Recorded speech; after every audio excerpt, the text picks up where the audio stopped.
want you to imagine for a second that you're a Christian living in Rome in the 50s.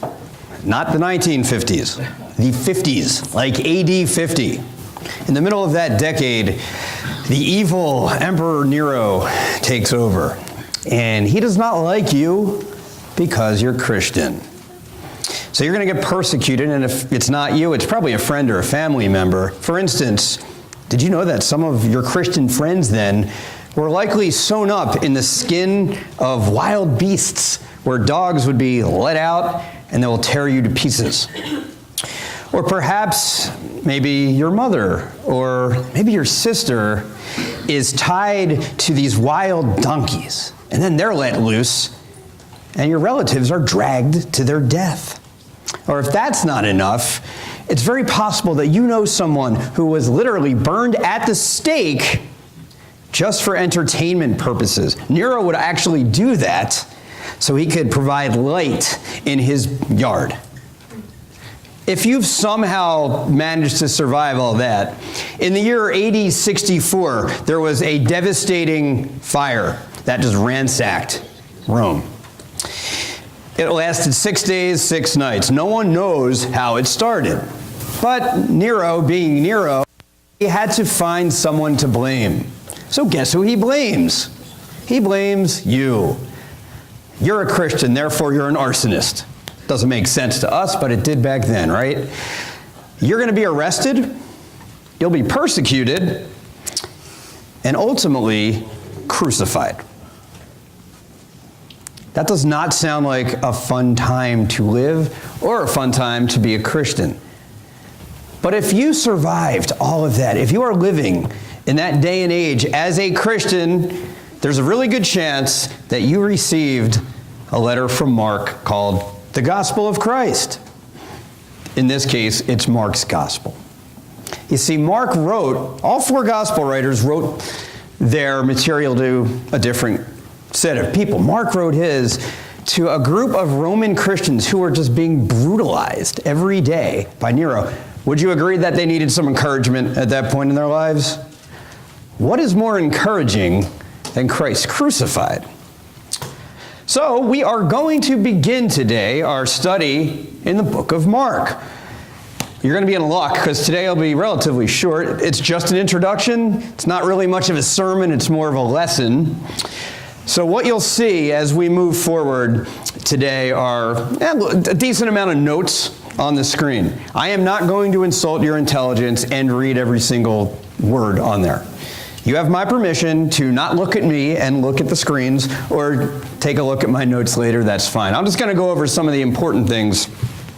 For instance, who is Mark? I think it's important to know that. Is Mark the same as John Mark? Are they different guys? Well, it's actually the same person.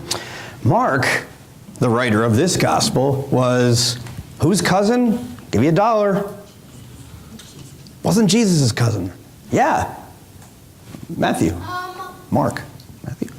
I forgot. It starts with a B and ends with an Barnabas. Barnabas, very good. So he traveled with Paul. He was Barnabas' cousin. He traveled with Paul. We see that in Acts. And he was a spiritual son of Peter. We see that in 1 Peter 5:13. This is a guy with quite a resume. He traveled with Paul and evangelized with Peter. Two pretty good titans of the faith. So one of the key characteristics here is that it's fast-paced.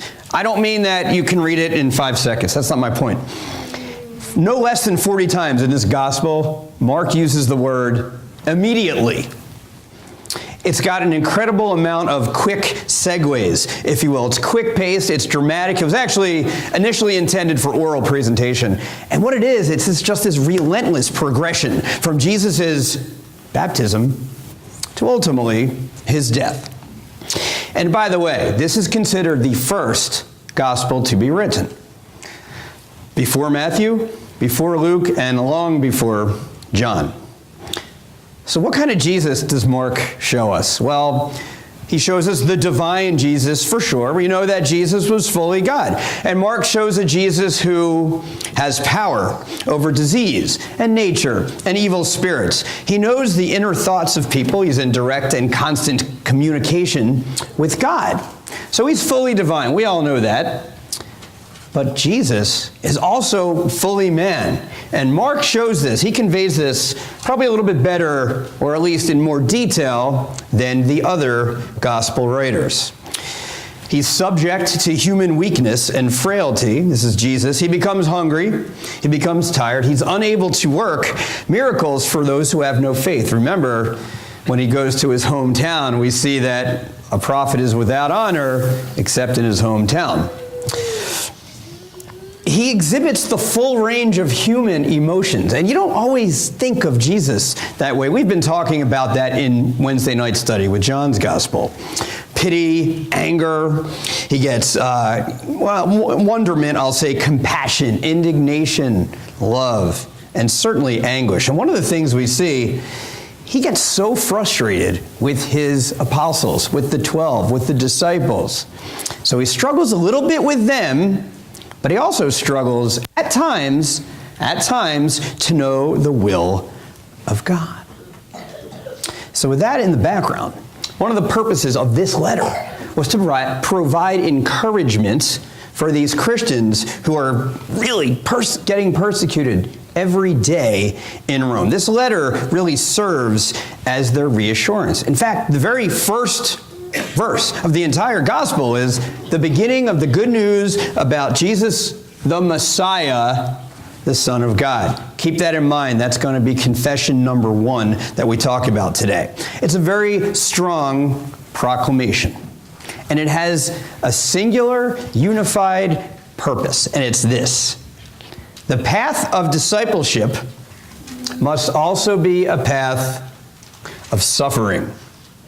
The path of discipleship, which we can refer to today, must also be a path of suffering.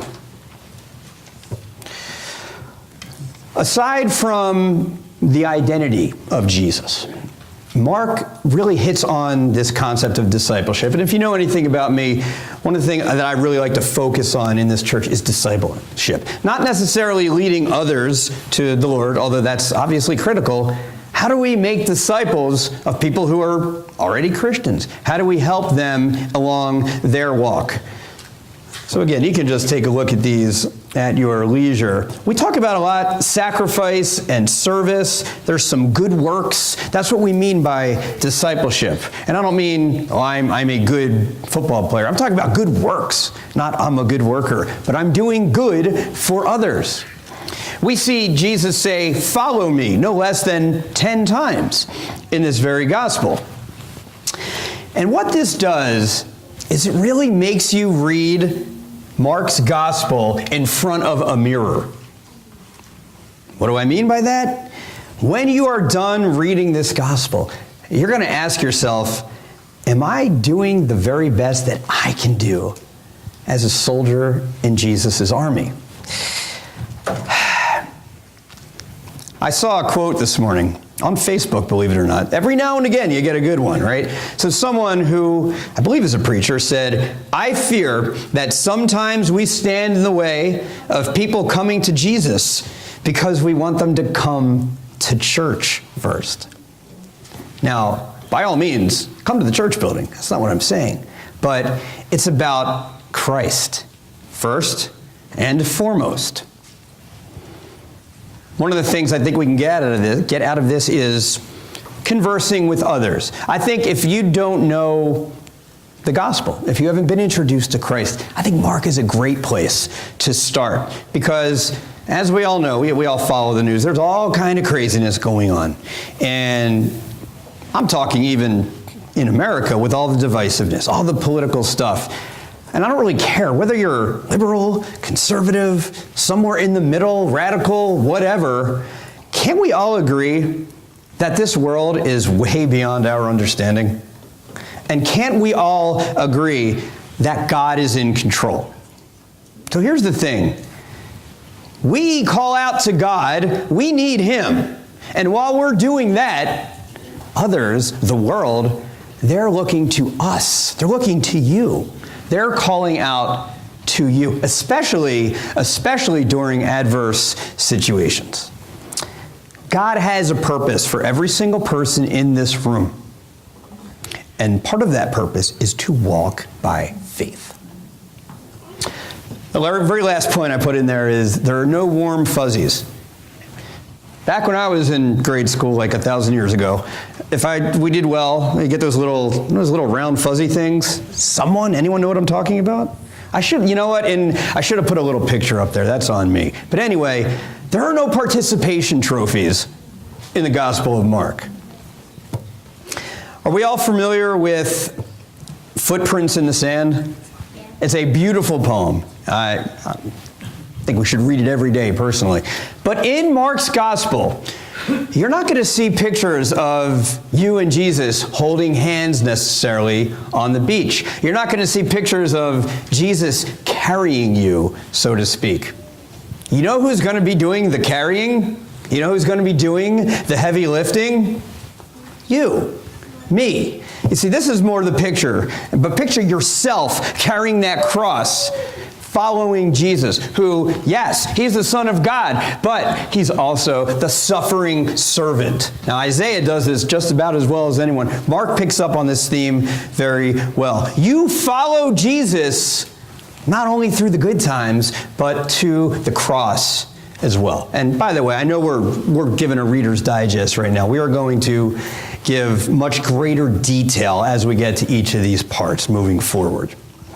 So the nature of discipleship, it's not easy. It's not for the faint of heart, and yes, you will be rejected. Frank mentioned this morning in class that when you are baptized, when you become more mature in your walk, you're going to offend some people, possibly, if not probably, people in either your family or your circle of friends. Let me read Isaiah 53, 11 and 12. After he has suffered, he will see the light of life and be satisfied. By his knowledge, my righteous servant will justify many, and he will bear their iniquities. Therefore, I will give him a portion among the great, and he will divide the spoils with the strong, because he poured out his life unto death, and was numbered with the transgressors. For he bore the sin of many, and made intercession for the transgressors. That's us. We're the transgressors. That's great news. Isaiah prophesied about this quite a few hundred years before it happened. Discipleship is not a checklist. If you're anything like me, you like to write things down on a little 3x5 card and check it off as you do it. It will never be done. If you're a true disciple, it's going to keep going and going and going. Forget about being a checklist guy. Be someone who has a relationship with the Lord. Be someone who can show someone else how to have a relationship with God. I'm not going to read this, but this is this right smack in the middle. Mark is 16 chapters long. In the 8th chapter, I consider verse 29 the turning point. By this point, and again, we'll talk much more about this later, the disciples, Peter in particular, they're starting to figure out, okay, I think there's something to this Jesus guy. He's a pretty big deal. Look what it says. Peter, who do you say I am? And he says, you are the Messiah.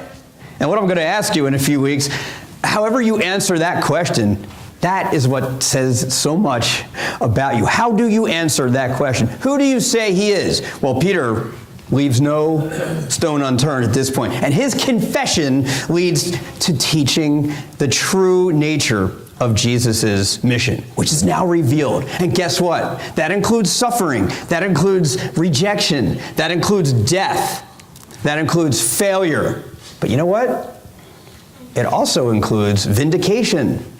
It also includes resurrection. That is the true nature of Jesus' mission. Interestingly enough, there are 3 confessions of faith by 3 very different people. You've got Mark in the very first verse that I said.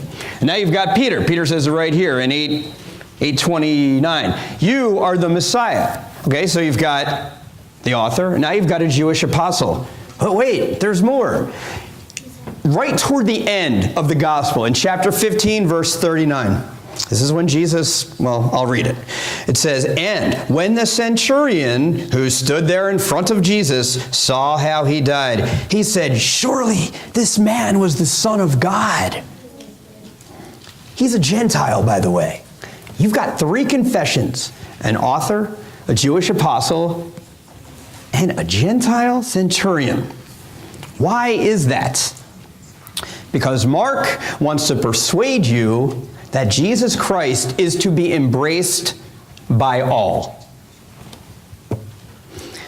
Regarding the structure, it's very linear. It starts out with baptism, ends up to him dying on the cross. It starts out in Galilee, and then we see it goes a little bit to Tyre and Sidon, the areas north and east, and in parentheses, by the way, those are just the verses, obviously. Transjordan, which is, trans means across, just means the region across the Jordan River, and then it ends up in Jerusalem. The Jordan River. Do we know anything about the Jordan River? Has anyone been there? Anyone been to the Jordan River? Yeah, Eliza. Not yet. Eliza's raising her hand. We will get there one day. That's on the list.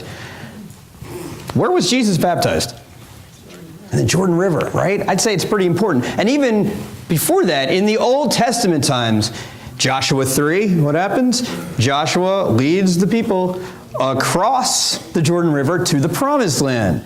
And 3 times in 2 Kings, you see Elijah and Elisha, don't confuse the two, they are able to cross the river when God dries it up. And then, VBS plug, by the way, Naaman is healed of leprosy in the Jordan River. Come to VBS, by the way, you'll learn a lot more about that. And also, that weird story in 2 Kings 6 with the axe head just floating. It's all kind of connections between the old and the new. It's fascinating. So that represents the Jordan River. As it is with every great literary work, there are some criticisms. Yes. Now, I will not read all these to you, but I will read that first one. There are some scholars, you know how we talk about we can think ourselves right out of belief? Well, there are some scholars and critics, no doubt who get paid to do this, by the way, who claim that Mark's gospel has no connection between suffering and the forgiveness of sins, like Paul would. Okay, I'm going to read 10:45 and 14:24 in Mark. Ready? Mark says in 10:45, "For even the Son of Man did not come to be served, but to serve, and to give his life as a ransom for many." That's Jesus saying that, of course. And then in 14:24, Jesus says, "This is my blood." We just did this. "This is my blood of the covenant, which is poured out for many." Take that, critics, right? But look, to be fair, Mark's idea of a gospel, which was written 2,000 years ago, by the way, is radically different from what ours is it not? And since Mark wrote his first, he didn't have any rules, he didn't have an example, he didn't have any models, he didn't have any criteria. Whenever you read anything, whether it's Bible, whether it's not Bible, whether it's magazine, whether it's a newspaper, do those still exist, by the way? Or whether it's something online, even a blog entry, when you read it, I want you to ask yourself this question. What is the author attempting to do when he writes this? What was the author attempting to do when he or she wrote whatever it was that they wrote? It's all about context. So remember that. There's something called the synoptic problem. I'm not going to get into that, but know this. There are 3 Gospels which are very similar. Matthew, Mark, Luke. Let's put John on the back burner because it was written a lot later and it's quite a bit different. Matthew, Mark, and Luke, very similar. And the problem is this. First of all, why do 3 different people need to essentially write the same gospel? And 2, if they are writing the same gospel, then why do they disagree on some of the details? Let me read you the very first verse of Luke. We already saw Mark. Mark is right, boom, he cuts right to the chase, the beginning of the good news about Jesus the Messiah, the Son of God, as it is written in Isaiah the prophet. And then he goes on to quote Isaiah 40, verse 3. And then there's Luke, who's he's a doctor and he's more educated. Many have undertaken to draw up an account of the things that have been fulfilled among us, just as they were handed down to us by those who from the first were eyewitnesses and servants of the word. With this in mind, since I myself have carefully investigated everything from the beginning, I too decided to write an orderly account. Yeah, wow, right? It's a little different. Now it's interesting. Let's say three of us watched a movie. Let's say I went to a movie with Dan and Joe, and we were all asked to write a little synopsis about it afterwards. Would we agree on every single detail? Of course not, because we're all coming from different backgrounds, just like these three were. And by the way, they weren't bringing their laptops to meetings with Jesus and typing notes. These are passed down orally. Information is going to possibly differ in each account.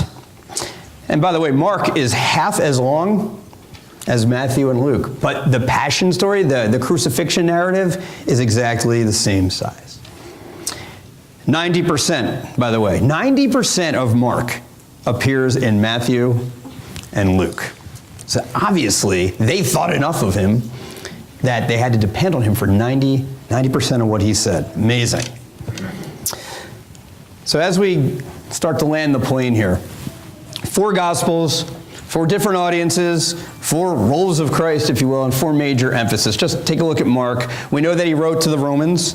His idea of Jesus was that he was a powerful Savior, and he emphasized the identity of Jesus. That's not to say that Mark doesn't talk about the teachings, the blessings of salvation or eternal life, but just by way of knowledge, it's good to know how Mark differs from the other 3.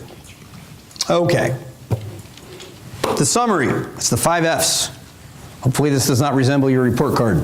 It's first, fast-paced, fewest verses, frequently criticized, and followers wanted. We're gonna hop on that quite a bit as we enter this journey. So, Matt, why are we reading this abbreviated gospel? Why don't we just read Matthew? He wrote to the Jews. Why don't we just read Luke? He's a better writer. You know what? You know who we haven't mentioned a whole lot this morning? Who do you think really wrote this gospel? Mark wrote the gospel, but whose words, essentially, is he using? Peter. This is essentially, well, yes, of course, God inspired, no doubt about that. This is essentially Peter's gospel. Mark, think of him as Peter's ghost writer. Paul himself in 2 Timothy 4:11 says, "Get Mark and bring him with you, because he is helpful to me in my ministry." They thought very highly of him. We're going to start next week with the very first 13 verses of chapter 1. Jesus arrives, he's baptized, and then he's tempted in the wilderness. We'll talk a little bit more at length next week about that. Before we have our last song, and don't forget, we have our graduation handouts ceremony afterwards, so please stay for that. I just need to remind you, as we get to the invitation, we live in America, okay? This is the greatest nation in the world. Does that mean we're automatically safe all the time? When you watch what happens in the news overseas, do you say, well, we're in America, that can never happen to us? Let me tell you something. Do you think God sometimes gets people's attention in ways like 9/11, North Korea, things that happen? And look, I'm not getting into an argument about why this or that happened.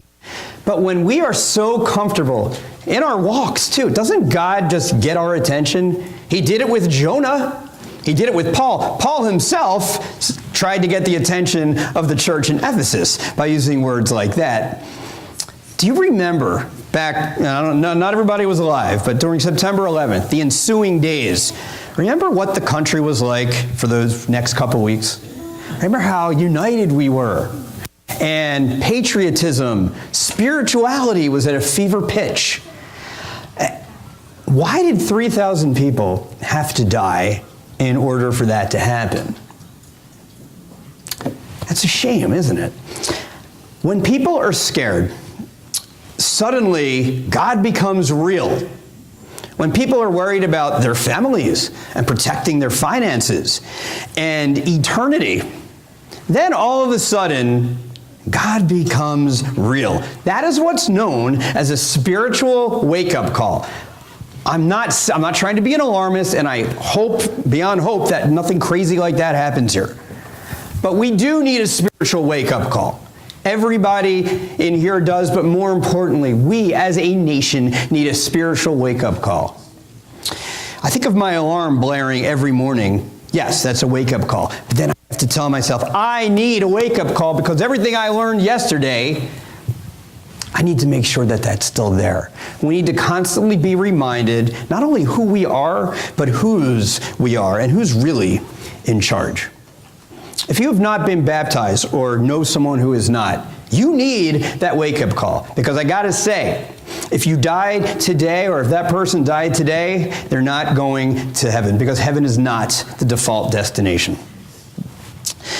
2 Corinthians, the end of chapter 5 and the beginning of 6, Paul says that through Christ, God no longer counts our sins against us. He has committed to us the message of reconciliation. God made him who had no sin to be sin for us, so that in him we might become the righteousness of God. And then he says, I tell you, now is the time of God's favor. Now is the day of salvation. Not tomorrow, not tonight, not after potluck. Now is the time of salvation. You do not receive the gospel as an addition to your previous life. This is not a both and. This is an either or. To receive one is to lose the other. And with that, let's stand and sing.